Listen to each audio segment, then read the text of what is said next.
We are starting with the congestive heart failure. What is congestive heart failure?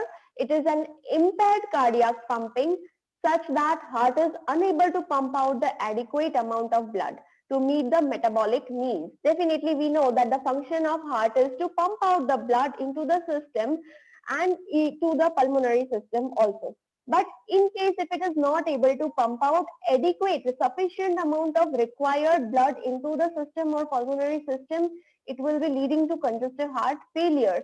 And it is not a disease, but it is a combination of multiple symptoms. It is a syndrome, and it is because of the conditions that is being chronically present in a patient, that is hypertension or coronary arterial diseases. Okay. So factors responsible are preload, what is affecting the cardiac output. So we have to be aware that what is preload and afterload. So I explained that preload is what? Preload is the amount of blood filling up into the ventricles. Once the ventricles are filled up properly, we can just check for the amount of blood that has been stretching the length of the sarcomeres, and that sarcomeres length will approximately increase, and that will enable us to calculate the area to the volume ratio. So cardiac physiology will have an effect with the preload, that is the amount of sarcomere stretch experienced by the cardiac muscle cells is called this. And at the end of the ventricular filling during diastole, and preload is directly related to the ventricle filling, very simple form. So once this has been filled, we have to check for the afterload. What is afterload? Afterload is what? The pressure that the heart muscles will work on the or the against towards the ejection of the blood during the systole, means the ventricular contractions. So afterload is what? Proportional to the average arterial pressure. So definitely amount of blood that has been filled will affect the contractility also, and during preload it will stretch, but amount of blood has to be ejected, that much is being filled in the ventricles. So during the ventricular contraction, it will exert the pressure over that, and it will eject the blood towards the aorta or the arteries, and that pressure will again lead a pressure in the arteries. So this is what the preload is. So cardiac output is equals to the heart rate into the stroke volume. So amount of the pulsating or the heart rate is into the stroke volume. Stroke volume is been connected towards the preload, and that stroke volume will be again by the afterload, and the contractility will affect the afterload. So we have to check for the cardiac output, that is a factor affecting cardiac output are heart rate, amount of contractions, preload, amount of filling of the ventricles, and then after ejection will occur, that will be the stroke volume, how much volume is being ejected out of the ventricles, that will be again calculated by the afterload, and it is only done by the amount of contractility of the heart muscles. So let's check one by one. Preload, the volume of blood or the amount of fiber stretch in the ventricles, as I explained, at the end of diastole, that is before the next contraction, how much amount of blood has been filled in the ventricles and how much it has been dilated for the filling up of the ventricles. Next is factors affecting the cardiac output. What is Starling's law? Let's calculate this. Describe the relationship between the preload and the cardiac output. So as I explained you, that preload is what amount of that is filling. Ventricles has been filled up. So that will be affected, and the cardiac output will be responsible for the amount of ejection towards the system. So this is again depending on the Starling's law. So we have to be aware that what is Starling's law is the relationship between the preload and the cardiac output. So the greater the heart muscle fibers are stretching, means how it will be stretching, that is the volume of blood which has been filled up in the ventricles are affecting its stretching. So because of increase in volume, the greater that subsequent force of contractions. So we now just take an example of balloon you have inflated. Okay. So the balloon inflation will be affecting the amount of the air which will again take out from the balloon that has been inflated during deflation also it is been seen. but only up to a point. Okay, only up to a point it will be. If the beyond the its stretchability, if you are contracting or relaxing, it will be again affecting it. So you cannot go above this, and you cannot take care of that it is contracting beyond its limit. Fine. Next is afterload. What is afterload? So the resistance against which the ventricle must pump means what? Resistance is what? The blood has filled and it has exerted a force towards the walls of the ventricles. So excessive afterload will be again equals to difficult to pump out the blood. So it will reduces the cardiac output onto the stroke volume. Okay, so the amount of resistance against which the ventricles must pump will be depending on the volume of blood that was being filled up and was exerting a pressure during the preload. And what is contractibility? The factors which is affecting the cardiac output. Okay. It is contractibility means the ability of heart muscles to contract relates to the strength of the contractions. So much the blood filling is there, much the preload is there, after load will be that much. The amount of air you are filling up in the balloon, when you release that strongly, it will exert a pressure and then it will be just bouncing off. So that is again depending on the amount of air. The same thing will happen here with the cardiac muscles. What is the pathophysiology? Let's understand this. Pump fails. We are aware that cardiac failure is because the pumping has failed. And that was because of what? Decreased stroke volume. Ejection amount, cardiac output has somewhere affected. So this is because of compensatory mechanism kick into the increased cardiac output. So again, what happens? We are previously looking for the disease condition. I had explained you that if the cardiac system is affected, one system is being affected, the other system or the organs will start working on that.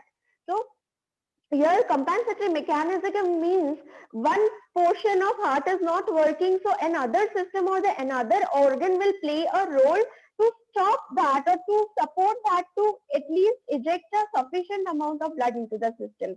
So effort of other organs has started. Main function was of heart, but heart was unable to function on that. So that is why another system means brain or our other hormonal changes or some kind of other organs are working. So what are that?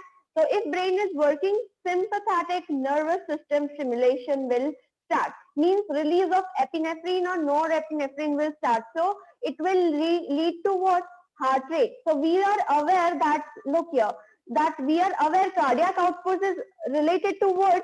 Heart rate into stroke volume. So if the heart rate is increased by the release of epinephrine, if epinephrine is released, it will increase the heart rate. So if heart rate is increased, contractility will increase.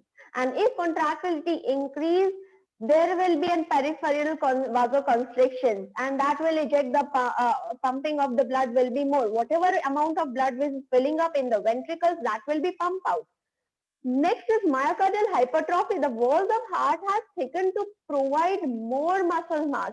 As contraction was weakened above because pumping has failed. So somewhere due to that failure might be weakening of the ventricle wall. So myocardial has automatically hypertrophied, means cellular mass has increased. That will increase the stronger contraction. Next is I said that hormonal response will also increase. So there will be a decreased renal perfusion interpreted by the juxtaglomerular apparatus. It is a what? It is a location where renin secretion cells has been present as hypovolemia. Thus kidneys release the renin. Okay, once kidneys will release renin, above we have seen during hypertension also, what is the function of renin? It will stimulate the conversion of angiotensin 1 into angiotensin 2. I had said that these will act as a guard and this will act as a CEO, and angiotensin 1 and angiotensin 2 are the two companions. They are being for vasoconstriction. So that are being occupied, and that was because of what?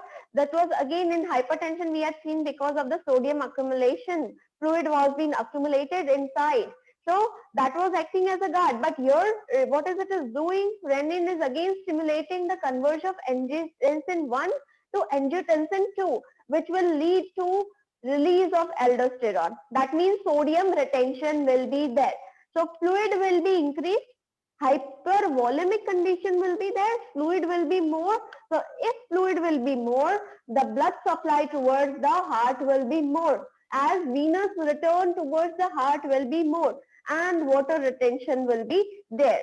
So peripheral vasoconstriction will occur as the lower extremities will also constrict because the fluid volume has increased. So renin-angiotensin will affect the aldosterone system, that is RAAS, renin-angiotensin-aldosterone system. It is a hormonal system that will regulate the blood pressure and fluid and electrolyte balance as well as systemic volume resistance. So understand well, renin will function with that was kidney is releasing the renin hormone and that will affect what? That will stimulate the angiotensin 1. It will be converted to angiotensin 2 and that will increase what? Vasoconstrictions, and vasoconstriction will increase. That means again aldosterone is being released. The guard will be more stronger to retain the sodium. If the sodium is being retained, that means water will be retained inside. So more of the pressure will be exerted. So fluid will be increased. Electrolyte means sodium is increased. Potassium is still out of the cells. And that's why if the fluid volume is increased means the vessels will have a proper resistance because of the pressure of the blood exerted towards the wall. So systemic vascular resistance will be there. Next is some compensatory mechanism may restore the cardiac output, because I said that hormones and brain, that is sympathetic nervous system, epinephrine, norepinephrine has increased a level to bring out the cardiac output towards the normal. But if it is been excessive, means due to overworking, over exhaustion, if the excessive compensatory mechanism will worsen the heart failure. So at last, anything will get exhausted. So heart system had stopped working. So that's why these compensatory mechanism, that was sympathetic nervous system and hormonal activity started. But at level, if it is doing excessive kind of work, abnormality, something has been initiated, then it can lead to worsening the heart failure. Because vasoconstriction has increased a lot. Okay, if they are doing excessive or abnormal kind of work, what will be affecting? Vasoconstriction, sodium, water retention and excessive tachycardia because of too much of filling. Okay, so to empty that, again, there will be an excessive contractility. So heart rate will increase, tachycardia will be there. So let's understand, if it is being increased more, what will happen? Vasoconstriction will increase, and due to that, resistance against the heart has to pump and may therefore decrease the cardiac output. Why? Because if it is contracting too much, filling will be improper. If filling is improper, then in that case again the cardiac output will be less, because contraction is not giving time to fill up the ventricles, and sodium and water retention will be is there. So increase in fluid volume is there. Again, contraction is too much, so that much amount of fluid which was being filled up, how it will empty? Because contraction is not giving time to fill up. So it will again increase the preload also. Ventricles are getting too much stretch due to was too much of fluid, and that will decrease the contraction. So at an extent it will stretch, but too much of stretching will again lose its elasticity. It will damage the sarcomeres, and that will again weaken the ventricular muscles, and that will decrease the cardiac output. And due to that, again, to pump out that excessive preload, excessive tachycardia will increase, but the diastolic filling is being decreased because refilling time is very less. It is not dilating, only contractions are coming to eject out the blood, and that will be decreased ventricular filling and decreased cardiac output and leading to congestive heart failures. What are the risk factors? As we studied that cardiac damage means be leaded to coronary arterial disease because of age, because of hypertension, obesity, any kind of addiction like cigarette smoking, diabetic mellitus, and high cholesterol. Etiology may be caused by any interference with the normal mechanism. Whatever cardiac output mechanism is there, if it has been affected by any kind of cause, which we saw above, are like common causes are these also: hypertensive, myocardial infarction, dysarrhythmias, and valvular disorders all might affect these congestive heart failure. In case of left-sided heart failure, why? Most common form, as blood back up through the left atrium into the pulmonary veins, and due to that pulmonary congestion and edema, yesterday we had seen about pulmonary edema, so it will also affect the pulmonary system. Eventually it will lead to what? Biventricular failure. Both right sided and left sided heart failure will be there. So most common causes are again the same, I'm not repeating. Then right-sided failure also, it will release because of diseased right ventricle. Blood backs up into the right atrium and the venous circulation. And this will be the causes of it is left ventricular failure. It is not ejecting the blood towards the system, cor pulmonale, or right ventricular infarction. So we are aware about this eight systemic we had seen in the anatomical structure, how it is affecting. So once they are affected, that will lead to the defect of the cardiac system. Now, we are aware that right-sided heart failure are also the clinical manifestations with the venous congestions, peripheral edema can be seen. Hepatomegaly means the liver will enlarge. Okay, spleen will enlarge. Jugular vein distension. Why? Because what is happening? Ventricles are not properly functioning, so venous return will be there. So jugular vein will carry back towards the system. So first it will be affecting this superior vena cava, then inferior vena cava, and this hepatic veins will be affected. So this will lead to affecting towards the liver, and then even comes in the contact with the spleen, and splenomegaly will occur. So this is the reason. In acute congestive heart failure, clinical manifestations are pulmonary edema, as the pulmonary venous return is there. Agitation will occur. Pale or cyanotic patient is not able to get enough of oxygen. Cold and clammy skin will be there. Severe dyspnea, breathing difficulty is there, or sometimes tachypnea. He will effort for breathing. He will be exhausted. He will be struggling for breathing, and that is why we had seen in pulmonary embolism, what will be the symptoms? Pink sputum will be there.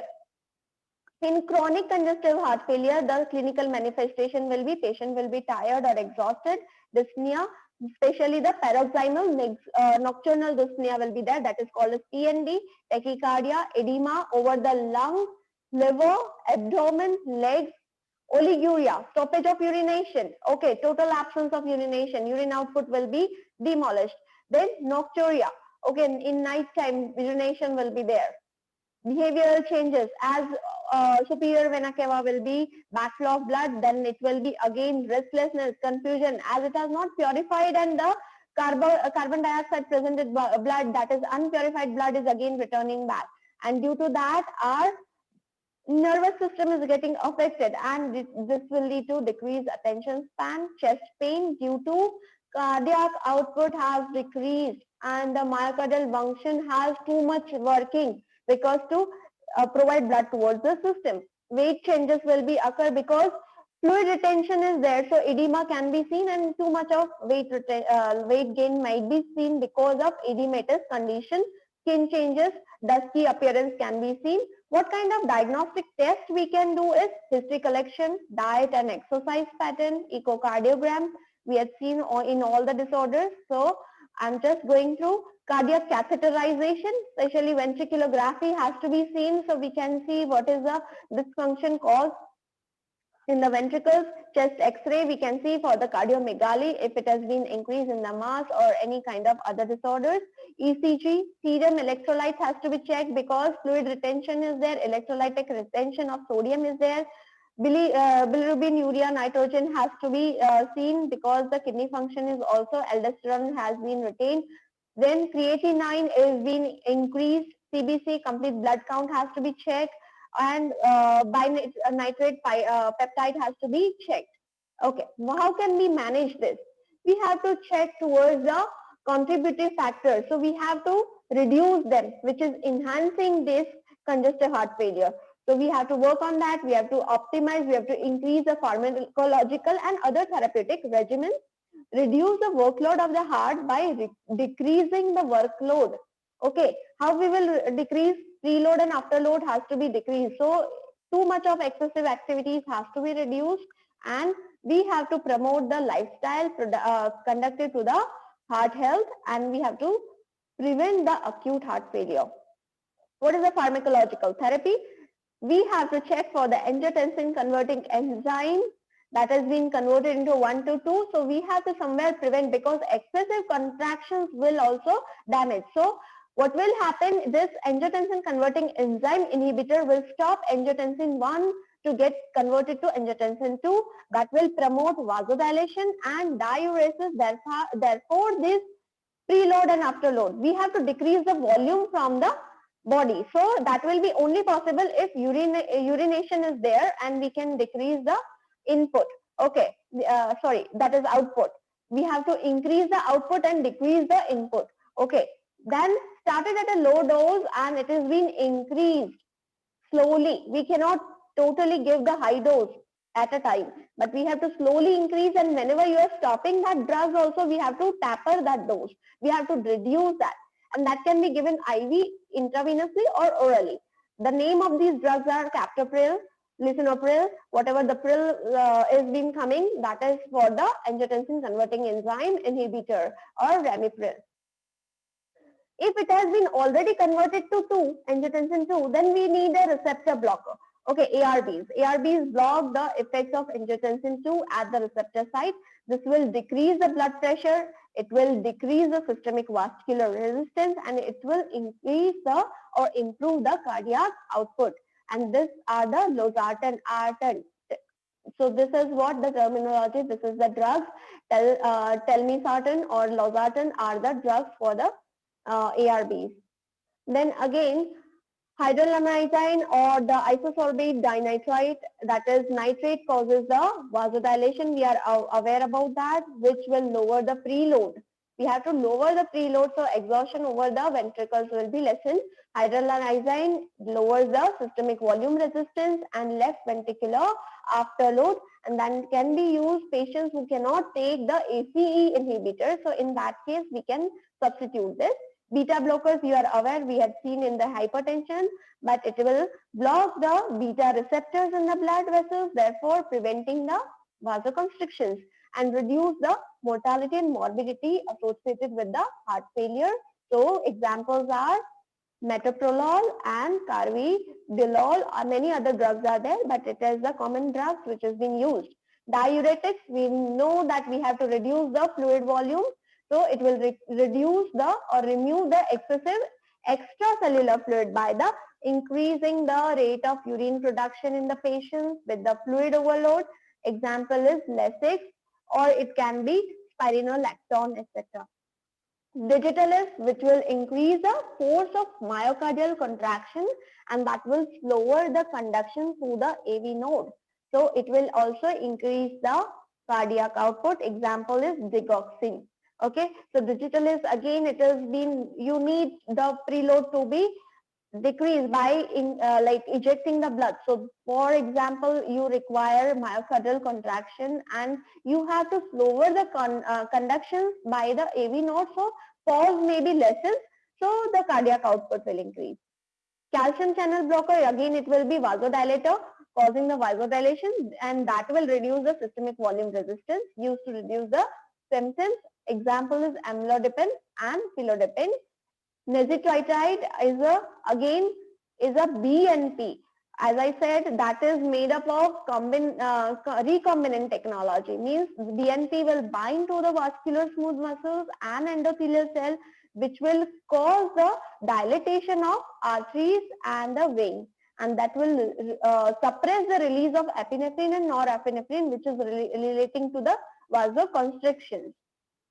Dobutamine, which will increase the cardiac contractility. At high dose, it will increase the heart rate and precipitate the ectopic beats, usually given to the patient associated with the atrial fibrillation. So we have to check for the atrial fibrillation patient, in that dobutamine can be